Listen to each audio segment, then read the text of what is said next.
جب ملاحم کا دور شروع ہوگا تو اللہ تعالیٰ اٹھائے گا ایک لشکر یا لشکروں پر لشکر موالی میں سے. موالی کون ہے؟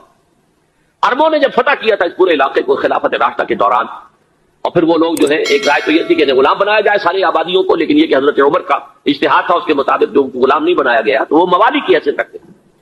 عربوں میں دم نہیں ہے، موالی میں سے لشکر اٹھیں گے کہ جو در حقیقت حضرت مہدی کی حکومت کو قائم کرے گی.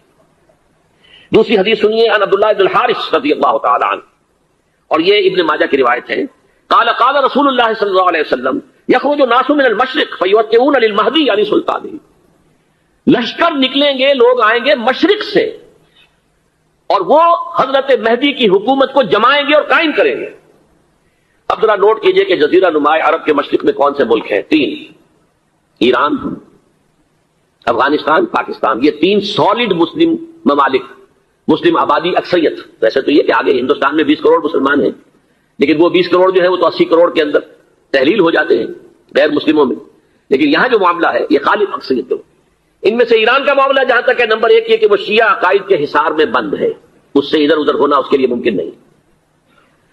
حدیث میں یہ بھی آتا کہ اصفہان سے 70,000 یہودی دجال کا ساتھ دیں گے. لیکن بہرحال خراسان ایک صوبہ ہے افغانستان کا اس وقت بھی شمال مشرقی کونے میں، مجھے امید ہے وہاں سے خیر کی، کیونکہ خراسان کا لفظ وہاں پہ شامل ہے. اور حضور کی حدیث میں بعد میں آپ کو سناؤں گا کہ خراسان سے فوجیں چلیں گی جو یروشلم کو دوبارہ حاصل کریں گی، فتح کریں گی. جیسے پہلے یروشلم کھویا عربوں نے تھا، دوبارہ حاصل کیا تھا کرد نے، کرد خون صلاح الدین ایوبی رحمۃ اللہ علیہ، ایسے اب پھر عربوں نے کھویا ہے، لیکن لینے والے خراسان سے لشکر آئیں گے. یخرج من خراسان رایات سود لا يردها شيء حتى تنصب بإيلیا. خراسان کے علاقے سے کالے علم لے کر لشکر چلیں گے جن کے رخ کو کوئی موڑ نہیں سکے گا جب تک کہ وہ جا کر یروشلم میں نصب نہ ہو جائے. اس کے بعد نام آتا ہے پاکستان کا. یہ ہے میری اور آپ کی داستان، اور یہ ہے سبب جس کی وجہ سے کہ میں آپ سے یہ گفتگو کر رہا ہوں. اصل میں تو کس لیے؟ محض ایک علمی استفادہ، محض اپنی بات آراء کو ظاہر کرنے کا شوق نہیں، بلکہ یہ کہ اپنی ذمہ داری ہم پہچانے کہ ہم کس مقام پر کھڑے ہیں. دیکھیے، اس پاکستان کے بارے میں یا ہندوستان کے بارے میں علامہ اقبال نے کہا تھا اپنے ترانہ ملی میں، میر عرب کو آئی ٹھنڈی ہوا جہاں سے، میرا وطن وہی ہے، میرا وطن وہی ہے. اور مجھے بتایا گیا کہ سنن ابی داؤد میں یہ روایت موجود ہے کہ حضور نے فرمایا کہ ہندوستان کی طرف سے مجھے ٹھنڈی ہوا آتی، اگرچہ مجھے وہ حدیث ابھی نہیں ملی ہے، لیکن حزب التحریر کا ایک کارڈ مجھے ملا تھا، تو اس میں اس حدیث کا اور اس میں ابن داؤد ابو داؤد کا روایت کا حوالہ موجود تھا. لیکن میں جو چیز آپ کو بتا چکا ہوں وہ یہ کہ الف ثانی کا پورا تجدیدی کارنامہ اس ہندوستان کی سرزمین میں ہوا. مجدد الف ثانی شیخ احمد سرندی، شاہ ولی اللہ دہلوی، سید احمد بریلوی، وہ تو ہمارے پاکستان میں آ کر جو ہے ان کا خون جذب ہوا ارض پاکستان میں. پھر شیخ الہند مولانا محمود حسن. تحریک خلافت چلی تو صرف ہندوستان میں چلی اور کہیں نہیں چلی. آزادی کی تحریک چلی پوری دنیا میں، وہ نیشنلزم کی بنیاد پر چلی، ملے نیشنلزم، عرب نیشنلزم، ترک نیشنلزم. ہمارے یہاں چلی تو اسلام کے نام پر پاکستان کا مطلب کیا؟ لا الہ الا اللہ. پھر پاکستان قائم ہوا معجزے کے طور پر، بلکہ نازل ہوا ہے لیلۃ القدر میں. انا انزلناہ فی لیلۃ القدر، جیسے قرآن نازل ہوا لیلۃ القدر میں، یہ پاکستان بھی نازل ہوا لیلۃ القدر میں. اس کا برقرار رہنا ابھی تک معجزہ ہے. ہندو یہ سمجھتا تھا، کانگریس سمجھتی تھی کہ جھٹپٹ ختم ہو جائے گا. پھر یہ کہ اس کا قرارداد مقاصد کا پاس ہو جانا، مزید بھی اور اضافی دفعات دستور میں آ جانا، اب کمرشل انٹرسٹ کو ربا قرار دے کر حرام قرار دینا، یہ سارے لینڈ مارکس ہیں کہ جو اشارہ کر رہے ہیں کسی چیز کی طرف، معاملہ کدھر جا رہا ہے. پھر یہ کہ یہ جو 14ویں صدی کے مجدد تھے شیخ الہند، اس کے بعد سے کچھ ایسی شخصیتیں عظیم پیدا ہوئی ہیں ہند میں جن کو میں سمجھتا ہوں کہ 14ویں صدی کے مجدد اور 15ویں صدی کے مجدد کے درمیان یہ 15ویں صدی کے مجدد کی راہ کو سیدھا کرنے والے، جیسے کہ حضرت یحییٰ نے کہا تھا میں تو آنے والے کا راستہ سیدھا کر رہا ہوں حضرت عیسیٰ کے لیے، ایسے ہی 15ویں صدی کے لیے امام مہدی کے لیے راستہ صاف کرنے والے سب سے پہلے علامہ اقبال، جنہوں نے اسلام کا تصور دین کی حیثیت سے دوبارہ زندہ کیا ہے، ورنہ اسلام ایک مذہب کی شکل اختیار کر چکا تھا. پھر مولانا مودودی، مولانا ابوالکلام آزاد حکومت الہیہ کے نعرے کے ساتھ میدان میں آئے. یہ اقبال نے جو تصور پیش کیا تھا اس پر عملی جدوجہد کے لیے حزب اللہ قائم ہوئی. نوٹ کر لیجیے 11 برس کا فرق ہے عمر کا علامہ اقبال کے اور ابوالکلام کے. اور 1913 میں جب حزب اللہ قائم کی ہے اس وقت علامہ اقبال کی ملی شاعری اپنے عروج کو پہنچ چکی تھی. پھر یہ کہ علامہ اقبال کے بعد تعبیر جو ہے اسلام کی وہ ابوالکلام نے کی، لیکن روایتی علماء کی شدید مخالفت کی وجہ سے وہ بدل ہو کر چھوڑ گئے، کانگریس میں شامل ہو گئے، بساط جو ہے حزب اللہ کی انہوں نے لپیٹ دی. پھر مولانا مودودی آئے، انہوں نے وہ ڈور جو ہے اس کا سرا تھاما، جماعت اسلامی قائم کی حکومت الہیہ ہی کے قیام کے لیے. اگرچہ میرے نزدیک یہ کہ وہ انتخابی اور ایک قومی سیاست کی ایک جماعت بن کر پاکستان میں جو ہے دلدل میں پھنس گئی ہے. اب ہم اس کی کوشش کر رہے ہیں, تنظیم اسلامی اور یہ تحریک خلافت جس کے تحت یہ جلسہ ہو رہا ہے. یہ ساری چیزیں وہ ہیں کہ آپ کو سوائے پاکستان کے اور کہیں نہیں ملیں گی پوری دنیا. معلوم ہوتا ہے کہ پاکستان کو بہت بڑا رول پلے کرنا ہے اس میں, اور اس کے ساتھ اب جمع کر لیجئے افغانستان کی عمارت افغانستان, اسلامی عمارت افغانستان قائم ہو چکی ہے. یہ پچھلے 20 سالوں میں جو کچھ وہاں ہوتا رہا ہے اس سے پہلے تصور نہیں ہو سکتا تھا. کابل جو ہے وہ تو جیسے پیرس کا تمدن تھا ویسے کابل کا تھا, وہی لباس, وہی اسکرٹس. یہاں جب آئے تھے شاہ ظاہر شاہ سرکاری دورے پر تو ان کی جو ملکہ صاحبہ تھی ان کے ساتھ اسکرٹ میں ملبوس تھی.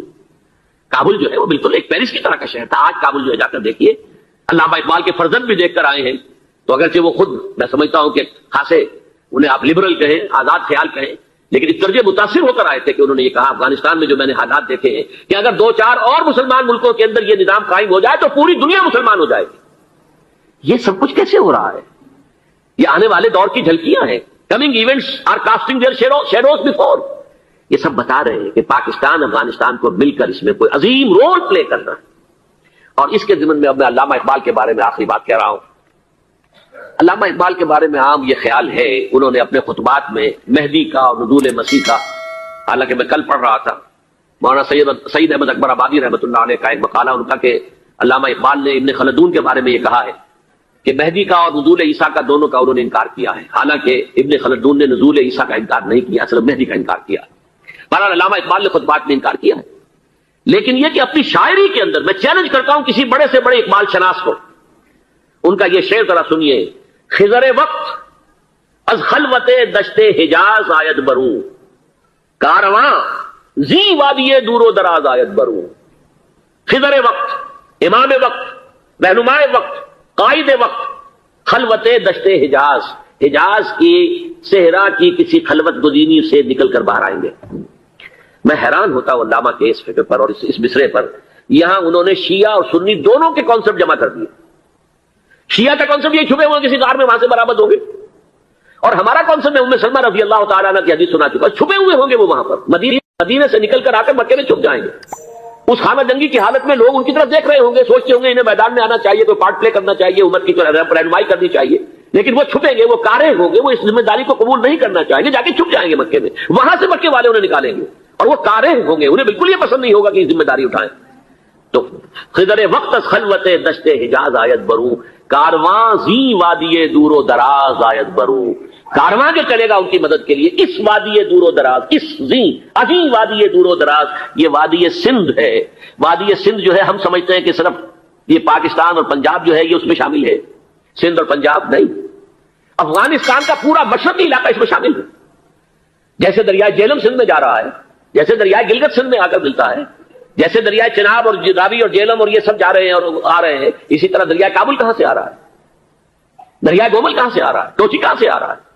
یہ سارا جو ہے ڈرین جو ہو رہا ہے, ایسٹرن جو ہے پارٹ آف افغانستان, یہ سب وادی ہے. اس وادی کے یہ 2 حصے ہیں, ایک حصہ جو ہے یہ ادھر پاکستان میں ہے, اور اسی وادی کا دوسرا حصہ جو ہے وہ افغانستان میں ہے. کارواں زی وادی دور و دراز آیت برو, کارواں چلے گا یہاں سے. یخرج ناس من المشرق یؤتون للمہدی, یعنی سلطان ہی مشرق سے فوجیں چلیں گی کہ جو مہدی کی حکومت قائم کریں گی. اور یخرج من خراسان رایات و سود, اور خراسان سے سیاہ پرچم چلیں گے کہ جن کا رخ کوئی موڑ نہیں سکے گا, حتیٰ تنصب بیلیا, یہاں تک کہ وہ جا کر یروشلم کے اندر نصب ہو جائیں گے. حضرات, میں ایک میری گفتگو کا حصہ باقی تھا لیکن میں اسے چھوڑ رہا ہوں, اس لیے کہ گلوبلائزیشن جو اس کی ہوگی, جو خلافت علی منہاج النبوہ کی تجدید کامل حضرت مہدی کے ہاتھوں عرب میں ہوگی, اس سے پہلے اس کے لیے محنت, کوشش, جدوجہد پاکستان اور افغانستان میں ہو چکی ہوگی جو اسے سپورٹ کرے گی اور وہاں جا کر حکومت قائم کرے گی. اس کے بعد گلوبلائزیشن کا جو مرحلہ اس کا ہے وہ حضرت مہدی کے ہاتھوں نہیں ہے, وہ حضرت عیسیٰ ابن مریم ان کے نزول کے بعد ہے, جن کے نزول کے بعد دجال کا خاتمہ ہوگا اور یہودیوں کا استحصال ہوگا. مسلمانوں پر بھی بڑی تکالیف عربوں پر آئیں گی, شدائد آئیں گے, لیکن یہ وہ میں حصہ جو اپنی گفتگو کا آج چھوڑ رہا ہوں اس لیے کہ میں دیکھ رہا ہوں کہ بعض حضرات کا صبر کا پیمانہ اب لبریز ہو رہا ہے, تو میں اس حصے کو پھر ملتوی رکھتا ہوں کسی دوسری محفلوں, کسی دوسری مجلس اور نشست پر. لیکن یہ کہ امام مہدی کی حکومت قائم کرنے کے لیے کون لوگ آئیں گے. عرب جو ہیں وہ اندر سے کھوکھلے ہو چکے ہیں, عیاشی نے, دولت نے, پیسے نے, دولت, پیسہ, عیاشی, اس کی وجہ سے کھوکھلے ہوئے. یہاں میں آپ کو 2 حدیثیں سنانا چاہتا ہوں. بہت سے ہو گئے، آپ اطمینان سے تشریف رکھیے.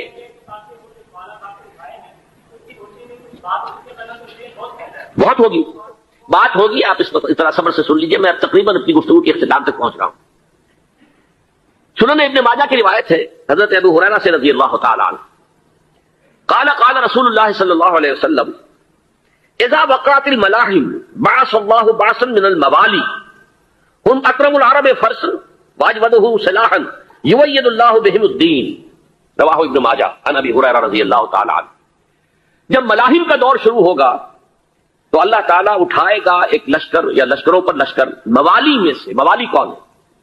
عربوں نے جب فتح کیا تھا اس پورے علاقے کو خلافت راشدہ کے دوران، اور پھر وہ لوگ جو ہے ایک رائے تو یہ تھی کہ غلام بنایا جائے ساری آبادیوں کو، لیکن یہ کہ حضرت عمر کا اجتہاد تھا، اس کے مطابق جو غلام نہیں بنایا گیا تو وہ موالی کی حیثیت رکھتے ہیں.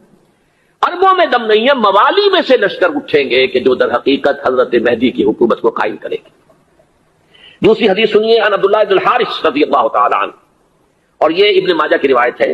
قال قال رسول اللہ صلی اللہ علیہ وسلم یخرج الناس من المشرق فیوتئون للمہدی یعنی سلطانہ.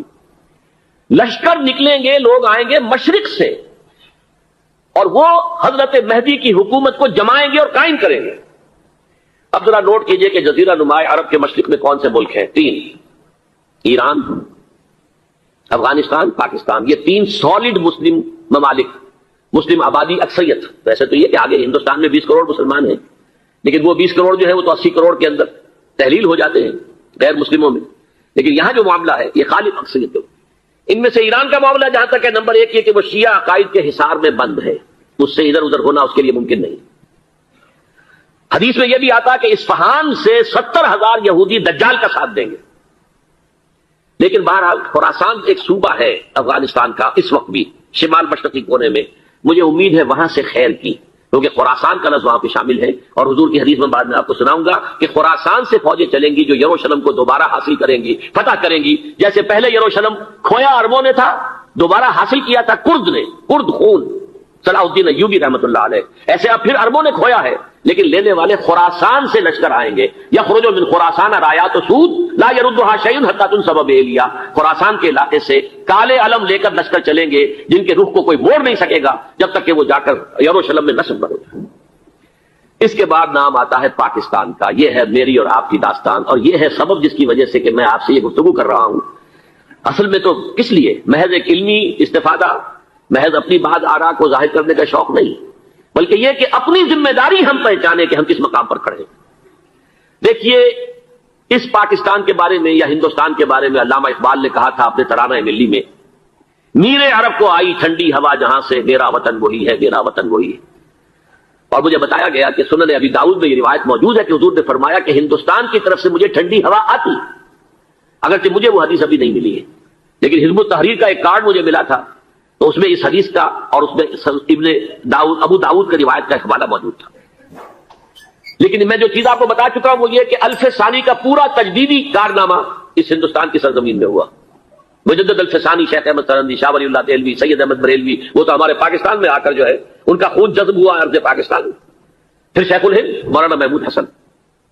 تحریک خلافت چلی تو صرف ہندوستان میں چلی اور کہیں نہیں چلی. آزادی کی تحریک چلی پوری دنیا میں، وہ نیشنلزم کی بنیاد پر چلی، ملے نیشنلزم، عرب نیشنلزم، ترک نیشنلزم. ہمارے یہاں چلی تو اسلام کے نام پر. پاکستان کا مطلب کیا؟ لا الہ الا اللہ. پھر پاکستان قائم ہوا معجزے کے طور پر، بلکہ نازل ہوا ہے ليلۃ القدر میں. انا انزلناه فی ليلۃ القدر. جیسے قرآن نازل ہوا ہے ليلۃ القدر میں، یہ پاکستان بھی نازل ہوا ہے ليلۃ القدر میں. اس کا برقرار رہنا ابھی تک معجزہ ہے. ہندو یہ سمجھتا تھا، کانگریس سمجھتی تھی کہ جھٹپٹ ختم ہو جائے گا. پھر یہ کہ اس کا قرارداد مقاصد کا پاس ہو جانا، مزید بھی اور اضافی دفعات دستور میں آ جانا، اب کمرشل انٹرسٹ کو ربا قرار دے کر حرام قرار دینا، یہ سارے لینڈ مارکس ہیں کہ جو اشارہ کر رہے ہیں کسی چیز کی طرف، معاملہ کدھر جا رہا ہے.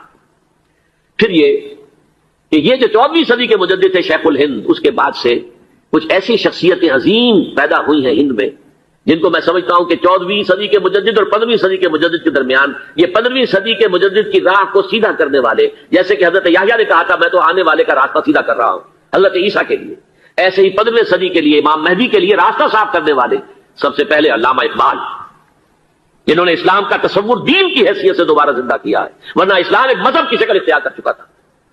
پھر مولانا مودودی، مولانا ابوالکلام آزاد حکومت الہیہ کے نعرے کے ساتھ میدان میں آئے. یہ اقبال نے جو تصور پیش کیا تھا اس پر عملی جدوجہد کے لیے حزب اللہ قائم ہوئی. نوٹ کر لیجیے 11 برس کا فرق ہے عمر کا علامہ اقبال کے اور ابوالکلام کے. اور 1913 میں جب حزب اللہ قائم کی ہے اس وقت علامہ اقبال کی ملی شاعری اپنے عروج کو پہنچ چکی تھی. پھر یہ کہ علامہ اقبال کے بعد تعمیل جو ہے اس کام کی وہ ابوالکلام نے کی، لیکن روایتی علماء کی شدید مخالفت کی وجہ سے وہ بددل ہو کر چھوڑ گئے، کانگریس میں شامل ہو گئے. بساط جو ہے حزب اللہ کی انہوں نے لپیٹ دی. پھر مولانا مودودی آئے، انہوں نے وہ ڈور جو ہے اس کا سرا تھاما، جماعت اسلامی قائم کی حکومت الہیہ ہی کے قیام کے لیے. اگرچہ میرے نزدیک یہ کہ وہ انتخابی اور ایک قومی سیاست کی ایک جماعت بن کر پاکستان میں جو ہے دلدل میں پھنس گئی ہے. اب ہم اس کی کوشش کر رہے ہیں تنظیم اسلامی اور یہ تحریک خلافت جس کے تحت یہ جلسہ ہو رہا ہے. یہ ساری چیزیں وہ ہیں کہ آپ کو سوائے پاکستان کے اور کہیں نہیں ملیں گی پوری دنیا. معلوم ہوتا ہے کہ پاکستان کو بہت بڑا رول پلے کرنا ہے اس میں. اور اس کے ساتھ اب جمع کر لیجئے افغانستان کی عمارت افغانستان، اسلامی عمارت افغانستان قائم ہو چکی ہے. یہ پچھلے 20 سالوں میں جو کچھ وہاں ہوتا رہا ہے اس سے پہلے تصور نہیں ہو سکتا تھا. کابل جو ہے وہ تو جیسے پیرس کا تمدن تھا ویسے کابل کا تھا، وہی لباس وہی اسکرٹس. یہاں جب آئے تھے شاہ ظاہر شاہ سرکاری دورے پر تو ان کی جو ملکہ صاحبہ تھی ان کے ساتھ اسکرٹ میں ملبوس تھی. کابل جو ہے وہ بالکل ایک پیرس کی طرح کا شہر تھا. آج کابل جو ہے جا کر دیکھیے، علامہ اقبال کے فرزند بھی دیکھ کر آئے ہیں تو اگرچہ وہ خود میں سمجھتا ہوں کہ خاصے انہیں آپ لبرل کہیں، آزاد خیال کہیں، لیکن اس درجے متاثر ہو کر آئے تھے کہ انہوں نے یہ کہا افغانستان میں جو میں نے حالات دیکھے ہیں کہ اگر 2-4 اور مسلمان ملکوں کے اندر یہ نظام قائم ہو جائے تو پوری دنیا مسلمان ہو جائے گی. یہ سب کچھ کیسے ہو رہا ہے؟ یہ آنے والے دور کی جھلکیاں ہیں. Coming events are casting their shadows before. یہ سب بتا رہے ہیں کہ پاکستان افغانستان کو مل کر اس میں کوئی عظیم رول پلے کرنا ہے. اور اس کے ضمن میں اب میں علامہ اقبال کے بارے میں آخری بات کہہ رہا ہوں. علامہ اقبال کے بارے میں عام یہ خیال ہے، انہوں نے اپنے خطبات میں مہدی کا اور نزول مسیح کا، حالانکہ میں کل پڑھ رہا تھا مولانا سعید احمد اکبر آبادی رحمۃ اللہ علیہ کا ایک مقالہ ان کا کہ علامہ اقبال نے ابن خلدون کے بارے میں یہ کہا ہے کہ مہدی کا اور نزول عیسیٰ کا دونوں کا انہوں نے انکار کیا ہے. حالانکہ ابن خلدون نے نزول عیسیٰ کا انکار نہیں کیا، صرف مہدی کا انکار کیا. بہرحال علامہ اقبال نے خطبات میں انکار کیا ہے. لیکن یہ کہ اپنی شاعری کے اندر میں چیلنج کرتا ہوں کسی بڑے سے بڑے اقبال شناس کو، ان کا یہ شعر ذرا سنیے.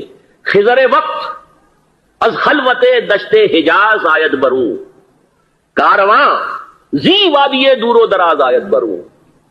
خضر وقت، امام وقت، رہنمائے وقت، قائد وقت، خلوت دشت حجاز، حجاز کی صحرا کی کسی خلوت گزینی سے نکل کر باہر آئیں گے. میں حیران ہوتا ہوں علامہ کے اس فکر پر اور اس مصرے پر. یہاں انہوں نے شیعہ اور سنی دونوں کے کانسیپٹ جمع کر دیے. شیعہ کا کانسیپٹ یہ چھپے ہوئے کسی غار میں وہاں سے برآمد ہوں گے، اور ہمارا کانسیپٹ میں ام سلمہ رضی اللہ تعالیٰ عنہ کی حدیث سنا چکا، چھپے ہوئے ہوں گے وہ وہاں پر. مدینے سے نکل کر آ کر مکے میں چھپ جائیں گے.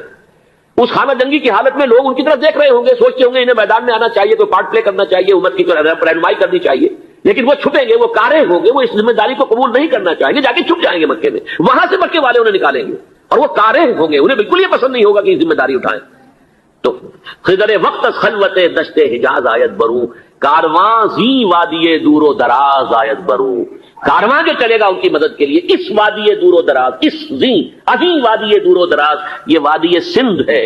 وادی سندھ جو ہے ہم سمجھتے ہیں کہ صرف یہ پاکستان اور پنجاب جو ہے یہ اس میں شامل ہے. سندھ اور پنجاب نہیں، افغانستان کا پورا مشرقی علاقہ اس میں شامل ہے. جیسے دریائے جہلم سندھ میں جا رہا ہے، جیسے دریائے گلگت سندھ میں آ کر ملتا ہے، جیسے دریائے چناب اور راوی اور جہلم اور یہ سب جا رہے ہیں اور آ رہے ہیں، اسی طرح دریائے کابل کہاں سے آ رہا ہے، دریائے گومل کہاں سے آ رہا ہے، ٹوچی کہاں سے آ رہا ہے. یہ سارا جو ہے ڈرین جو ہو رہا ہے ایسٹرن جو ہے پارٹ آف افغانستان، یہ سب وادی ہے. اس وادی کے یہ 2 حصے ہیں، ایک حصہ جو ہے یہ ادھر پاکستان میں ہے اور اسی وادی کا دوسرا حصہ جو ہے افغانستان میں ہے. کارواں زی وادی دور و دراز آیت بروں، کارواں چلے گا یہاں سے. یخرج الناس من المشرق یؤتون للمہدی، یعنی سلطان ہی مشرق سے فوجیں چلیں گی کہ جو مہدی کی حکومت قائم کریں گی. اور یخرج من خراسان رایات و سود، اور خراسان سے سیاہ پرچم چلیں گے کہ جن کا رخ کوئی موڑ نہیں سکے گا، حتیٰ تنصب بیلیا، یہاں تک کہ وہ جا کر یروشلم کے اندر دفن ہو جائے گی.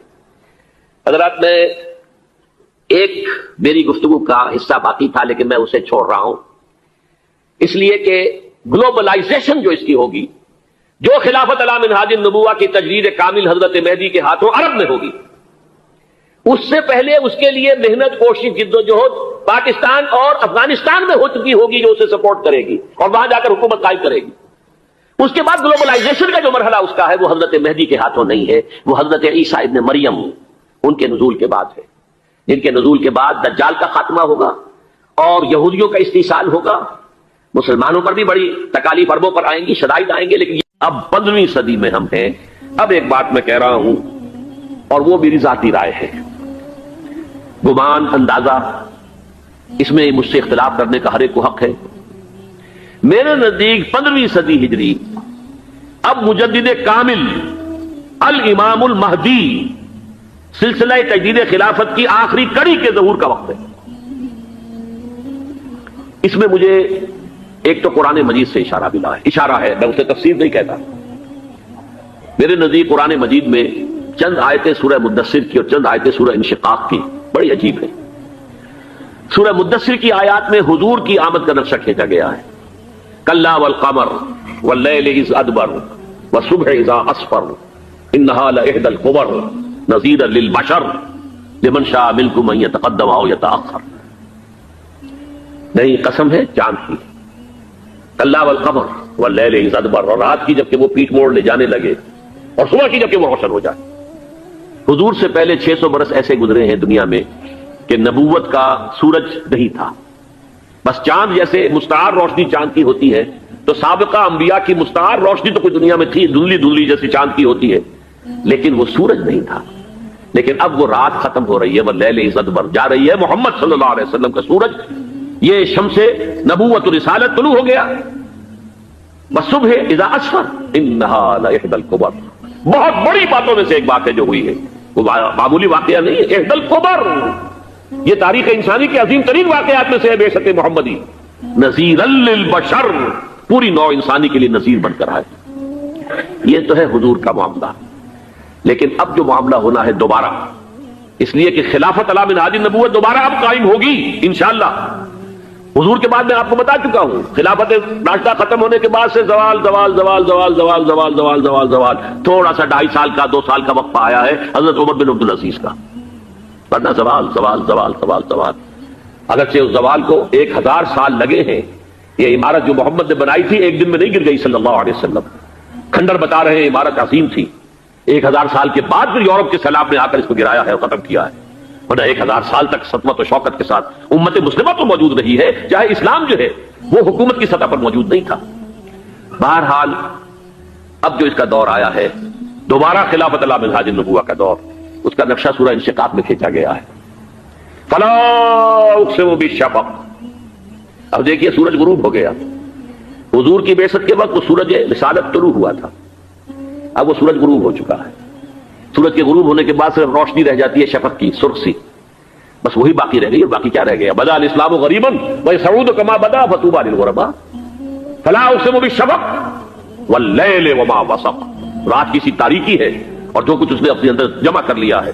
والقمر اذا اتسق، اور قسم ہے چاند کی جب کہ وہ بھر جائے. پورا بھرتا ہے کتنے دنوں میں؟ 14 دن میں. اور 14 صدیوں کے بعد اب پہلی صدی کا جس نے کہ تجدید کامل کی عمر بن عبدالعزیز، 14 صدیوں کے بعد اب 15ویں صدی میں الامام المہدی کے ظہور کا وقت قریب ہے. اب جو کچھ مجھے حضرت امام المہدی کے بارے میں کہنا ہے، دوبارہ اپنی بات دہرا رہا ہوں، یہ میرا ذاتی گمان ہے، اختلاف کیا جا سکتا ہے. میرا گمان یہ ہے کہ یہ اب جو مجدد آئیں گے وہ حضرت مہدی ہوں گے. پہلی بات تو یہ جان لیجئے کہ مہدی 2 ہیں، ایک شیعوں کے مہدی، ایک سنیوں کے مہدی. ان میں بڑا فرق ہے. شیعہ حضرات مہدی کو مانتے ہیں، وہ ان کے 12ویں امام ہیں. ان کے عقیدے کے مطابق انہیں پیدا ہونے کے فوراً بعد اس اندیشے سے کہ انہیں قتل کر دیا جائے گا ایک غار میں چھپا دیا گیا تھا. تقریباً 1200 برس سے وہ اس غار کے اندر ہیں. وہ روپوش ہیں، چھپے ہوئے ہیں، اسی لیے انہیں امام غائب کہا جاتا ہے. اور اب ان کا انتظار ہو رہا ہے، اس لیے انہیں امام منتظر بھی کہا جاتا ہے. اس لیے شیعوں کے دارالعلوم جو ہوتے ہیں دارالعلوم المنتظر، وہ اس لیے کہ ان کا انتظار کیا جا رہا ہے. تو یہ ہے، اب وہ ان کا خیال ہے کہ آخری دور میں، آخری زمانے میں وہ ظاہر ہو جائیں گے، غار سے نکل آئیں گے. دیکھیے میں اس عقیدے کو اس بنا پر رد نہیں کرتا کہ یہ ناممکن ہے کہ کیسے کوئی شخص جو ہے 1200 برس تک کسی غار کے اندر زندہ رہ سکتا ہے. نہیں، میں سمجھتا ہوں ممکن ہے. 300 برس تک اصحاب کہف رہے کہ نہیں رہے؟ سوئے رہے. 300 ایئرس ہم مانتے ہیں. حضرت عیسیٰ اسی حیات عرضی کے ساتھ 2000 سال سے موجود ہیں آسمان پہ کہ نہیں ہے؟ آپ کو معلوم ہے حضرت عزیر 100 برس تک مرنے کے بعد دوبارہ زندہ کر دیے گئے. فاماتہ اللہ 100 عام ثم بعثہ. تو ناممکنات میں سے کوئی سوال پیدا نہیں ہوتا. لیکن یہ کہ آیا کوئی امامت معصومہ کا تصور قرآن اور حدیث سے ہمیں ملتا ہے؟ پھر یہ کیا یہ موروثی امامت کہ حضرت علی کی نسل جو حضرت فاطمہ سے چلی ہے اسی میں یہ امامت ہوگی؟ اس کے لیے ہمارے پاس کوئی دلیل نہیں ہے، ہم اس کو تسلیم نہیں کرتے. ہم تو سمجھتے ہیں کہ معصومیت ختم ہو گئی محمد الرسول اللہ صلی اللہ علیہ وسلم پر. خاتم المعصومین ہے محمد الرسول اللہ. اب ان کے بعد تو اجتہاد ہے اور خلافت ہے. عام معاملات میں اجتہاد ہوگا، نظام خلافت کا ہوگا. تو ہمارے نزدیک جو میں جس مہدی کا نام لے رہا ہوں وہ مہدی ہیں جو ایک مجدد ہوں گے، جیسے کہ مجددین کے نام میں نے آپ کو گنوائے ہیں. مجد الفسانی ہو، شاہ ولی اللہ ہو، سید احمد بریلوی ہو، شیخ الہند ہو. ایک ہوں گے انسان جو پیدا ہوں گے انسانوں کی طرح عام طور پر اپنی عمر کو پختگی کو پہنچیں گے، پھر وہ سامنے آئیں گے منظر پر، پھر وہ کام کریں گے، قیادت کریں گے. عرب میں ان کا ظہور ہوگا. دوسری بات یہ نوٹ کر لیجئے حضرت مہدی کے بارے میں، ہمارے ہاں احادیث کے جو مجموعے ہیں وہ جو ٹاپ کے 2 مجموعے ہیں ان میں کہیں حضرت مہدی کا ذکر نہیں ہے، نہ صحیح بخاری میں نہ صحیح مسلم میں. لیکن ہم اسے نظر انداز نہیں کر سکتے کہ صحائح ستہ کی بقیہ 4 کتابوں کے اندر موجود ہیں، لہذا نظر انداز نہیں کر سکتے، اگنور کرنا ممکن نہیں ہے. اب اس میں میں چاہتا ہوں کہ کچھ حدیثیں آپ کو میں سناؤں جن میں حضرت مہدی کا تذکرہ کیا گیا ہے. پہلی ہے وعن عبداللہ ابن مسعود قال قال رسول اللہ صلی اللہ علیہ وسلم. حضرت عبداللہ ابن مسعود سے روایت ہے، وہ فرماتے ہیں کہ حضور نے ارشاد فرمایا لا تذهب الدنيا حتى يملك العرب رجل من اہل بیتی. یہ دنیا ختم نہیں ہوگی جب تک کہ عرب پر میرے اہل بیت میں سے ایک شخص کی حکومت قائم نہ ہو. اور آپ کو معلوم ہے کہ آج تک عرب پر حضور کے اہل بیت کی کوئی حکومت قائم نہیں ہوئی. اور جب قائم ہوئی بھی تھی حضرت علی کو اگر شمار کیا جائے، اس لیے کہ حضور نے وہ جو مشہور واقعہ ہے کہ ایک چادر میں لے لیا تھا حضرت علی کو اور حضرت فاطمہ اور حضرت حسنین کو، اللہم ہؤلاء اہل بیتی، اے اللہ یہ بھی میرے اہل بیت ہیں. تو حضرت علی کی بھی حکومت منعقد نہیں ہوئی، پورے عالم اسلام پر ان کی حکومت نہیں تھی، اس لیے کہ شام اور مصر دونوں صوبے جو ہیں انہوں نے ان کی اطاعت قبول نہیں کی تھی. اس حوالے سے یہ معاملہ ابھی ہونا ہے. لا تذهب الدنيا حتى يملك العرب رجل من اهل بیتی یواطئ اسمه اسمی. اس کا نام وہی ہوگا جو میرا نام ہے، یعنی محمد صلی اللہ علیہ وسلم. اور ان کا نام بھی مہدی کا نام بھی محمد ہو. مہدی تو ان کا لقب ہے. یہ ترمذی میں بھی ہے، ابو داؤد میں بھی ہے، سنن ابی داؤد جامع ترمذی. بلکہ ابو داؤد میں ایک اور روایت ہے، قال حضور نے فرمایا لو لم يبقى من الدنيا الا يوم. اگر دنیا کی زندگی میں سے کچھ بھی نہ بچے سوائے ایک دن کے، لطول اللہ تعالی ذلك اليوم، تو اللہ تعالیٰ اس دن کو لمبا کر دے گا، حتی یبعث فیہ رجلا منی، یہاں تک کہ میرے خاندان میں سے ایک شخص کو اٹھائے گا، من اہل بیتی، میرے اہل بیت میں سے، یواطئ اسمہ اسمی و اسم ابی ہے اسم ابی، جس کا نام میرے نام پر ہوگا، جس کے والد کا نام میرے والد کے نام پر ہوگا، محمد ابن عبداللہ ان کا نام ہوگا. اور وہ یملأ الارض قسطا وعدلا کما ملئت ظلما وجورا، وہ سرزمین عرب کو عدل اور انصاف سے اسی طرح بھر دیں گے جیسے کہ وہ ظلم اور زیادتی سے بھر چکی ہوگی. دوسری روایت ہے حضرت ابو سعید خدری رضی اللہ تعالیٰ عنہ سے، حضور نے فرمایا المہدی منی اجل الجبہۃ اقنى الانف یملأ الارض قسطا وعدلا کما ملئت ظلما وجورا یملک 7 سنین، رواہ داؤد. کہ مہدی مجھ میں سے ہوگے بڑی روشن پیشانی والے اور بڑی کھڑی ناک والے، وہ زمین کو بھر دیں گے انصاف سے اور عدل سے جیسے کہ وہ ظلم سے بھری ہوئی ہوگی، اور وہ 7 برس تک حکومت کریں گے. عرب میں خالص خلافت علی منہاج النبوہ کا نظام حضرت مہدی کے ہاتھوں قائم ہوگا اور 7 برس تک قائم رہے گا عرب کے اندر. اس کا اگلا مرحلہ میں بعد میں بیان کروں گا. تیسری روایت، اور اس کو میں اس لیے خاص طور پر سنا رہا ہوں کہ اس میں وہی الفاظ آئے ہیں جو میں نے ابتدا میں حدیث آپ کو سنائی تھی، اس کے الفاظ ہیں. عن ابی سعید قال ذکر رسول اللہ صلی اللہ علیہ وسلم بلاء یصیب هذه الامہ حتی لا یجد الرجل ملجا یلجا الیہ من الظلم. حضور نے ذکر فرمایا کہ ایک دور ایسا آئے گا انتہائی ابتلا اور آزمائش اور مصائب کا کہ کسی شخص کو کوئی سر چھپانے کی جگہ نہیں ملے گی اس ظلم سے اپنے آپ کو بچانے کے لیے. فَيَبْعَثُ اللَّهُ رَجُلًا مِنْ عِتْرَتِي وَأَهْلِ بَيْتِي، تو پھر اللہ میرے خاندان میں سے میرے اہل بیت میں سے اٹھائے گا ایک شخص کو، فَيَمْلَأُ بِهِ الْأَرْضَ قِسْطًا وَعَدْلًا، اور اس کے ذریعے سے اللہ تعالیٰ زمین کو عدل و قسط سے بھر دے گا. يَرْضَى عَنْهُ سَاكِنُ السَّمَاءِ، یہ وہی الفاظ آ گئے. اب اس سے پھر راضی ہو جائیں گے آسمانوں میں رہنے والے بھی، مساکن الارض، اور زمین میں رہنے والے بھی. لا تدع السماء من قطرها شيئا الا ثبته، آسمان اپنا ایک قطرہ بھی نہیں روکے گا مگر یہ کہ اس کو زمین کے اوپر نثار کر دے گا، بارش کی شکل میں گرا دے گا. ولا تدع الارض من نباتها شيئا الا اخرجته، اور زمین اپنی پیداوار میں سے کوئی شے نہیں چھپائے گی، نہیں روکے گی مگر خود کو ظاہر کر دے گی. چوتھی حدیث جو ہے وہ حضرت ام سلمہ سے رضی اللہ تعالی عنہ قال سمعت رسول اللہ صلی اللہ علیہ وسلم یقول المہدی من عتبتی من اولاد فاطمہ، رواہ ابو داؤد، یہ بھی سنن ابو داؤد کی روایت ہے. حضور نے فرمایا مہدی میرے خاندان سے، میرے اہل بیت سے ہوں گے، یعنی اولاد فاطمہ میں سے، اور تفسیر اس کی آتی ہے کہ حضرت حسن کی اولاد میں سے ہوں گے. پانچویں حدیث میں آپ کو سنا رہا ہوں، اور اس میں ایک عجیب مشابہت آپ کے سامنے آئے گی حضرت عمر بن عبدالعزیز کے ساتھ. یہ اول اور آخری کڑی کے درمیان مشابہت. عن علی رضی اللہ تعالی عنہ، یہ حدیث جو ہے مسند احمد ابن حنبل میں بھی ہے اور سنن ابن ماجہ میں بھی ہے. قال قال رسول اللہ صلی اللہ علیہ وسلم المہدی منا اہل البیت یصلح اللہ فی لیلۃ، مہدی ہم میں سے ہوں گے، ہمارے اہل بیت میں سے، اور اللہ ایک ہی رات میں ان کی اصلاح کر دے گا. یعنی وہ پہلے سے کوئی زیادہ روحانی یا دینی کوئی اس سے بڑی شخصیت نہیں ہوں گے، لیکن ایک ہی رات میں اللہ تعالیٰ ان کی سیرت و کردار کے اندر انقلاب عظیم برپا کر دے گا. جیسے کہ میں نے عرض کیا تھا آپ سے کہ عمر بن عبدالعزیز کی زندگی میں انقلاب عظیم آیا ہے. خلافت کا بوجھ پڑتے ہی کہاں وہ خوش باش اور خوش لباس اور خوش خوراک، وہ شہزادہ ٹھاٹ باٹ والا، جاگیر والا، گورنر کا بیٹا اور خود گورنر، اور کہاں یہ کہ اس کی وہ درویشی جو میرے نزدیک واللہ عالم ڈرتے ڈرتے کہہ رہا ہوں، میرے نزدیک وہ حضرت ابوبکر، حضرت عمر اور حضرت علی کی درویشی کو بھی مات دے گئی. لیکن کنٹراسٹ بہت شدید ہے. وہاں جو بھی کچھ تھا وہ تدریجاً آیا تھا، ہوتے ہوتے ہوتے اور یہاں سڈن آیا. چھٹی حدیث عن انس سمعت رسول اللہ صلی اللہ علیہ وسلم یقول نحن ولد عبد المطلب سعادت اہل الجنہ، ہم عبد المطلب کی جو اولاد ہیں اور نسل ہیں، ہم جنت کے سردار ہیں. اور پھر آپ نے نام گنوائے ہیں، انا وحمزۃ وعلی وجعفر والحسن والحسین والمہدی، میں خود اور حضرت حمزہ بنو عبد المطلب میں سے، عبد المطلب کے بیٹے، اور علی اور جعفر حضرت علی کے بھائی جعفر طیار، اور حسن اور حسین حضرت فاطمہ کے لخت جگر حضرت علی کے بیٹے، والمہدی، اور آخر میں جا کر پھر مہدی.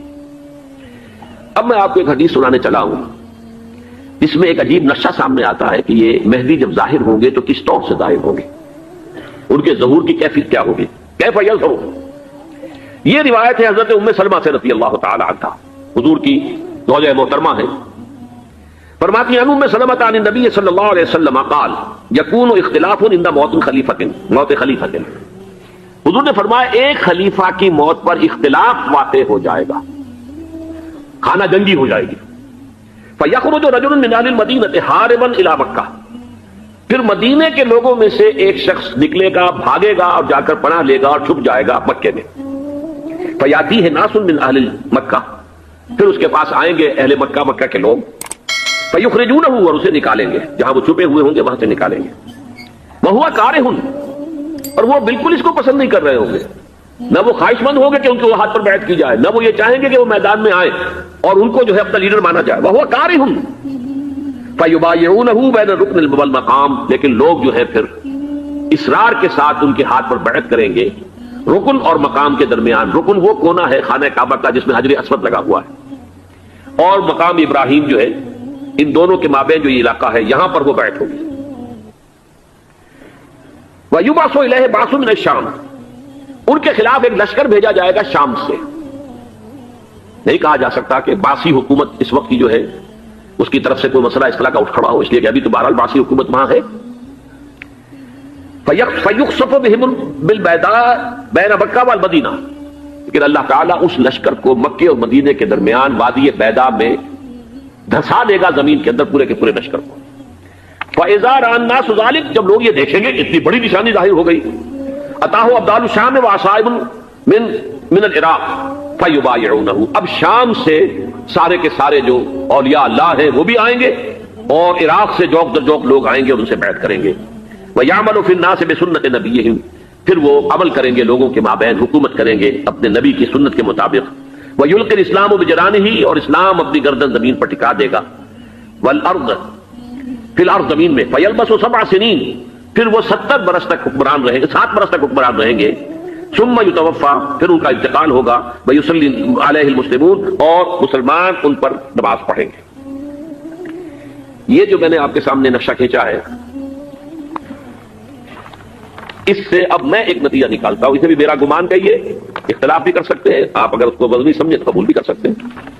وہ یہ ہے کہ میرے نزدیک شاہ فہد کے انتقال پر لا محالہ یہ صورتحال پیدا ہو جائے. ولی عہد وہاں ہے عبداللہ بن عبدالعزیز. امریکہ کو وہ پسند نہیں کرتے اور امریکہ انہیں پسند نہیں کرتا. یہ بالکل تشتت بام ہے. امریکہ نے لازماً جس طریقے سے اپنے پنجے گاڑے ہیں سعودی عرب کے اندر، اپنا فوجی اڈا بنایا ہے، تو آسانی کے ساتھ وہاں سے اپنے پنجے ہٹانے کے لیے تیار نہیں. ایک حدیث میں آتا ہے قرن الشیطان، نجد سے شیطان کا سینگ برآمد ہوگا. وہ شیطان کا سینگ ہے. جو میزائل وہاں پر لگے ہوئے ہوں گے اس وقت، در حقیقت وہ سارے کے سارے جو ہے وہ شیطان کے سینگ ہیں. بہرحال کوشش وہ کرے گا کہ جیسے کہ اس نے جارڈن میں کیا، کتنے عرصے سے وہاں شاہ حسین کا چھوٹا بھائی حسن جو ہے وہ ولی عہد تھا، عین وقت کے اوپر آ کر، اور پتہ نہیں کیسی کیسی دوائیاں دے کر اسے لے کر آئے ہیں شاہ حسین کو، مرتے ہوئے کو تھوڑی دیر زندہ رکھنے کے لیے، اور وہ تبدیلی کروا کر جو ہے واپس لے گئے. تو یہ معاملہ ہوا ہے، تبدیلی کروا دی، وہاں تو ہو گئی آرام سے، کوئی بات نہیں. بحرین میں بھی غالباً ایسا ہی معاملہ ہوا ہے، واللہ عالم. مجھے یاد پڑتا ہے کہ وہ چاہتے ہیں کہ ہمارا پسند کا آدمی آئے. اگر سعودی عرب میں یہ کام کیا گیا تو اس کا لازمی نتیجہ قانونی ہوگا، اس لیے کہ وہاں کی روایت کی بڑی سخت ہے، بڑی پختہ ہے. پھر یہ کہ وہاں جو ہے امیر عبداللہ جو ہے، جو وہاں پر اگرچہ سپہ سالار وہ نہیں ہے، کمانڈر ان چیف وہ نہیں ہے، کمانڈر ان چیف تو کوئی اور ہے، لیکن الحرس الوطنی جو ہے نیشنل گارڈ بہت بڑی فورس ہے. وہ اصل بیڈوین فورس جو ہے صحرا کے لوگوں کی، عرب فورس، وہ در حقیقت الحرس الوطنی ہے، نیشنل گارڈ ہے، اور اس کا کمانڈر ان چیف یہ ہے امیر عبداللہ. تو لازماً یہ شکل جو ہے پوری ہو کر رہے گی. جیسے ہی یہ معاملہ ہوا شاہ فہد کے انتقال کا، تو یہ اختلاف ہوگا، خانہ جنگی ہوگی. پھر کوئی اللہ کا بندہ جو ہوگا، میرے نزدیک، میں آج سے کوئی 6-7 سال پہلے سالانہ اجتماع تھا تنظیم اسلامی کا راولپنڈی میں، میں نے اس وقت وہاں کہا تھا، اس سے ذرا اخبارات میں بھی کچھ وہ کنٹروورسی آئی تھی کہ میرے نزدیک امام مہدی پیدا ہو چکے ہیں، ان کے ظہور کا وقت قریب ہے. اور اس کی تھوڑی سی بات میں مجھے معلوم ہوا کہ جین ڈکسن غالباً نام ہے امریکن اس کا، جس نے یہ پیشن کوئی خبر دی تھی کہ 1962 میں عالم عرب میں ایک بچہ پیدا ہوا ہے کہ جو وہاں کا نقشہ بدل کر رکھ دے گا. یہ جین ڈکسن کی غالباً پیشن گوئی ہے. بہرحال مجھے اس کی پیشن گوئی سے کوئی دلچسپی نہیں ہے. میں تو جو احوال دیکھ رہا ہوں، یعنی اسرائیل کا قائم ہو جانا، اور اس کے بعد اب یروشلم کا مسلمانوں کے ہاتھوں سے نکل جانا، اور اب گویا کہ وہ الملحمۃ العظمیٰ جو ہے تلی کھڑی ہے، کسی بھی وقت جو ہے یہ جو ہے وہ لاوا پھٹ سکتا ہے، آتش فشاں پھٹ سکتا ہے. تو یہ تمام حالات ایسے ہیں کہ جن کی وجہ سے میں سمجھتا ہوں کہ ایک تو جو قرآن مجید کے اشارات میں نے آپ کو بتائے، 14 صدیاں 14 دن میں چاند کا پورا ہونا، والقمر اذا اتسق، 14 دن میں 14ویں کا چاند. اسی طرح یہ 14 صدیوں کے بعد یہ صدی جو 15ویں صدی ہے، یہ در حقیقت ظہور امام مہدی کی صدی ہے.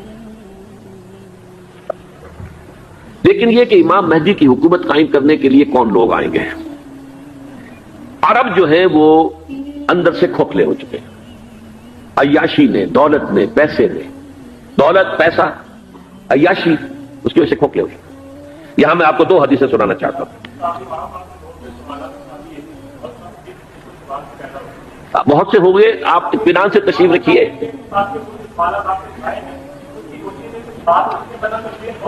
بہت ہوگی، بات ہوگی، آپ اس طرح صبر سے سن لیجئے. میں اب تقریباً اپنی گفتگو کے اختتام تک پہنچ رہا ہوں. سنن ابن ماجہ کی روایت ہے حضرت ابو ہریرہ سے رضی اللہ تعالی عنہ، قال قال رسول اللہ صلی اللہ علیہ وسلم اذا وقعت الملاحم بعث اللہ بعثا من الموالی هم اکرم العرب فرسا واجودهم سلاحا یوید اللہ بهم الدین. رواہ ابن ماجہ عن ابی ہریرہ رضی اللہ تعالی عنہ. جب ملاحم کا دور شروع ہوگا تو اللہ تعالیٰ اٹھائے گا ایک لشکر یا لشکروں پر لشکر موالی میں سے. موالی کون ہے؟ عربوں نے جب فتح کیا تھا اس پورے علاقے کو خلافت راشدہ کے دوران، اور پھر وہ لوگ جو ہے، ایک رائے تو یہ تھی کہ غلام بنایا جائے ساری آبادیوں کو، لیکن یہ کہ حضرت عمر کا اجتہاد تھا، اس کے مطابق جو غلام نہیں بنایا گیا، تو وہ موالی کی حیثیت رکھتے ہیں. عربوں میں دم نہیں ہے، موالی میں سے لشکر اٹھیں گے کہ جو در حقیقت حضرت مہدی کی حکومت کو قائم کرے گی. دوسری حدیث سنیے، عن عبداللہ بن الحارث رضی اللہ تعالی عنہ، اور یہ ابن ماجہ کی روایت ہے. قال قال رسول اللہ صلی اللہ علیہ وسلم یخرج الناس من المشرق فیوطئون للمہدی یعنی سلطانی. لشکر نکلیں گے، لوگ آئیں گے مشرق سے، اور وہ حضرت مہدی کی حکومت کو جمائیں گے اور قائم کریں گے. اب ذرا نوٹ کیجئے کہ جزیرہ نما عرب کے مشرق میں کون سے ملک ہیں؟ 3: ایران، افغانستان، پاکستان. یہ 3 سالڈ مسلم ممالک، مسلم آبادی اکثریت. ویسے تو یہ کہ آگے ہندوستان میں 20 کروڑ مسلمان ہیں، لیکن وہ 20 کروڑ جو ہے وہ تو 80 کروڑ کے اندر تحلیل ہو جاتے ہیں غیر مسلموں میں. لیکن یہاں جو معاملہ ہے یہ خالص اکثریت کے. ان میں سے ایران کا معاملہ جہاں تک ہے، نمبر 1 یہ کہ وہ شیعہ عقائد کے حصار میں بند ہے، اس سے ادھر ادھر ہونا اس کے لیے ممکن نہیں. حدیث میں یہ بھی آتا کہ اصفہان سے 70,000 یہودی دجال کا ساتھ دیں گے. لیکن بہرحال خراسان ایک صوبہ ہے افغانستان کا اس وقت بھی شمال مشرقی کونے میں، مجھے امید ہے وہاں سے خیر کی، کیونکہ خراسان کا لفظ وہاں پہ شامل ہے. اور حضور کی حدیث میں بعد میں آپ کو سناؤں گا کہ خراسان سے فوجیں چلیں گی جو یروشلم کو دوبارہ حاصل کریں گی، فتح کریں گی. جیسے پہلے یروشلم کھویا عربوں نے تھا، دوبارہ حاصل کیا تھا کرد نے، کرد خون صلاح الدین ایوبی رحمۃ اللہ علیہ، ایسے اب پھر عربوں نے کھویا ہے. لیکن لینے والے خراسان سے لشکر آئیں گے. یخرج من خراسان رایات سود لا يردها شيء حتى تنصب بإيلیا. خراسان کے علاقے سے کالے علم لے کر لشکر چلیں گے جن کے روح کو کوئی موڑ نہیں سکے گا جب تک کہ وہ جا کر یروشلم میں نصب نہ ہو جائے. اس کے بعد نام آتا ہے پاکستان کا. یہ ہے میری اور آپ کی داستان، اور یہ ہے سبب جس کی وجہ سے کہ میں آپ سے یہ گفتگو کر رہا ہوں. اصل میں تو کس لیے؟ محض ایک علمی استفادہ، محض اپنی بات آراء کو ظاہر کرنے کا شوق نہیں، بلکہ یہ کہ اپنی ذمہ داری ہم پہچانے کہ ہم کس مقام پر کھڑے ہیں. دیکھیے اس پاکستان کے بارے میں یا ہندوستان کے بارے میں علامہ اقبال نے کہا تھا اپنے ترانہ ملی میں، میر عرب کو آئی ٹھنڈی ہوا جہاں سے، میرا وطن وہی ہے، میرا وطن وہی ہے. اور مجھے بتایا گیا کہ سنن ابی داؤد میں یہ روایت موجود ہے کہ حضور نے فرمایا کہ ہندوستان کی طرف سے مجھے ٹھنڈی ہوا آتی، اگرچہ مجھے وہ حدیث ابھی نہیں ملی ہے، لیکن حزب التحریر کا ایک کارڈ مجھے ملا تھا، تو اس میں اس حدیث کا اور اس میں ابن داؤد ابو داؤد کا روایت کا حوالہ موجود تھا. لیکن میں جو چیز آپ کو بتا چکا ہوں وہ یہ کہ الف ثانی کا پورا تجدیدی کارنامہ اس ہندوستان کی سرزمین میں ہوا. مجدد الف ثانی شیخ احمد سرندی، شاہ ولی اللہ دہلوی، سید احمد بریلوی، وہ تو ہمارے پاکستان میں آ کر جو ہے ان کا خون جذب ہوا ارض پاکستان میں. پھر شیخ الہند مولانا محمود حسن. تحریک خلافت چلی تو صرف ہندوستان میں چلی اور کہیں نہیں چلی.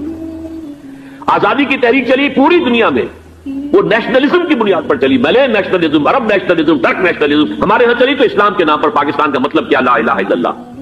پھر پاکستان قائم ہوا معجزے کے طور پر، بلکہ نازل ہوا ہے لیلۃ القدر میں. انا انزلناہ فی لیلۃ القدر، جیسے قرآن نازل ہوا لیلۃ القدر میں، یہ پاکستان بھی نازل ہوا لیلۃ القدر میں. اس کا برقرار رہنا ابھی تک معجزہ ہے. ہندو یہ سمجھتا تھا، کانگریس سمجھتی تھی کہ جھٹپٹ ختم ہو جائے گا. پھر یہ کہ اس کا قرارداد مقاصد کا پاس ہو جانا، مزید بھی اور اضافی دفعات دستور میں آ جانا، اب کمرشل انٹرسٹ کو ربا قرار دے کر حرام قرار دینا، یہ سارے لینڈ مارکس ہیں کہ جو اشارہ کر رہے ہیں کسی چیز کی طرف، معاملہ کدھر جا رہا ہے. پھر یہ کہ یہ جو 14ویں صدی کے مجدد تھے شیخ الہند، اس کے بعد سے کچھ ایسی شخصیتیں عظیم پیدا ہوئی ہیں ہند میں جن کو میں سمجھتا ہوں کہ 14ویں صدی کے مجدد اور 15ویں صدی کے مجدد کے درمیان یہ 15ویں صدی کے مجدد کی راہ کو سیدھا کرنے والے، جیسے کہ حضرت یحییٰ نے کہا تھا میں تو آنے والے کا راستہ سیدھا کر رہا ہوں حضرت عیسیٰ کے لیے، ایسے ہی 15ویں صدی کے لیے امام مہدی کے لیے راستہ صاف کرنے والے سب سے پہلے علامہ اقبال، جنہوں نے اسلام کا تصور دین کی حیثیت سے دوبارہ زندہ کیا ہے، ورنہ اسلام ایک مذہب کی شکل اختیار کر چکا تھا. پھر مولانا مودودی، مولانا ابوالکلام آزاد حکومت الہیہ کے نعرے کے ساتھ میدان میں آئے. یہ اقبال نے جو تصور پیش کیا تھا اس پر عملی جدوجہد کے لیے حزب اللہ قائم ہوئی. نوٹ کر لیجئے 11 برس کا فرق ہے عمر کا علامہ اقبال کے اور ابوالکلام کے. اور 1913 میں جب حزب اللہ قائم کیا اس وقت علامہ اقبال کی ملی شاعری اپنے عروج کو پہنچ چکی تھی. پھر یہ کہ علامہ اقبال کے بعد تعمیل جو ہے اسلام کی وہ ابوالکلام نے کی، لیکن روایتی علماء نے کی شدید مخالفت کی وجہ سے وہ بددل ہو کر چھوڑ گئے، کانگریس میں شامل ہو گئے، بساط جو ہے حزب اللہ کی انہوں نے لپیٹ دی.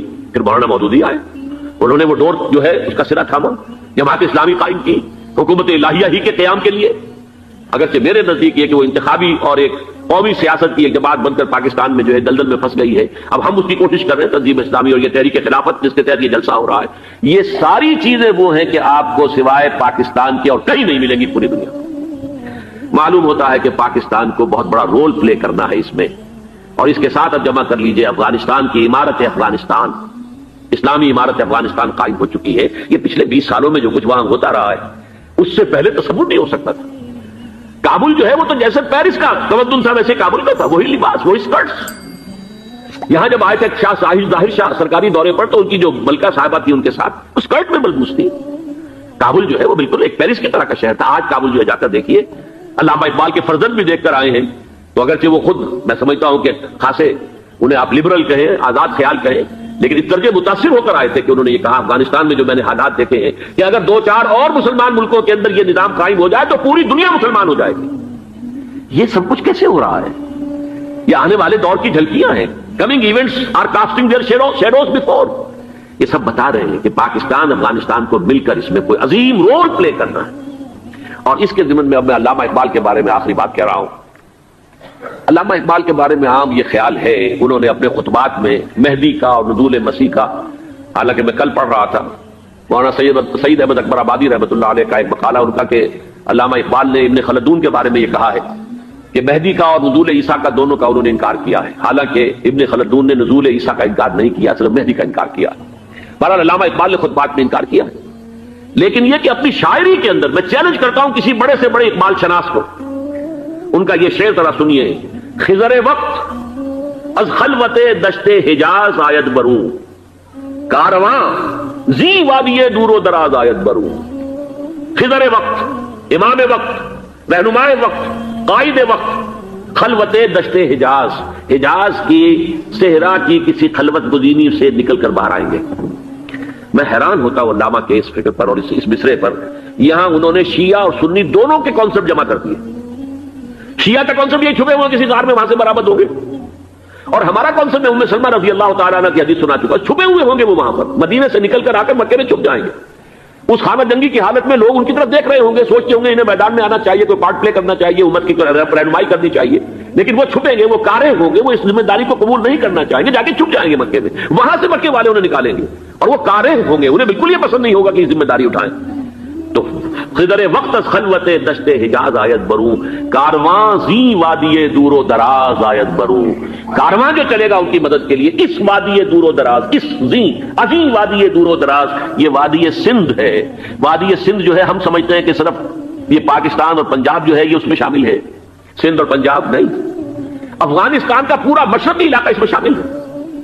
جیسے دریائے جہلم سندھ میں جا رہا ہے، جیسے دریائے گلگت سندھ میں آ کر ملتا ہے، جیسے دریائے چناب اور راوی اور جہلم اور یہ سب جا رہے ہیں اور آ رہے ہیں، اسی طرح دریائے کابل کہاں سے آ رہا ہے، دریائے گومل کہاں سے آ رہا ہے، ٹوچی کہاں سے آ رہا ہے، یہ سارا جو ہے ڈرین جو ہو رہا ہے، ایسٹرن جو ہے پارٹ آف افغانستان، یہ سب وادی ہے۔ اس وادی کے یہ دو حصے ہیں، ایک حصہ جو ہے یہ ادھر پاکستان میں ہے اور اسی وادی کا دوسرا حصہ جو ہے وہ افغانستان میں ہے۔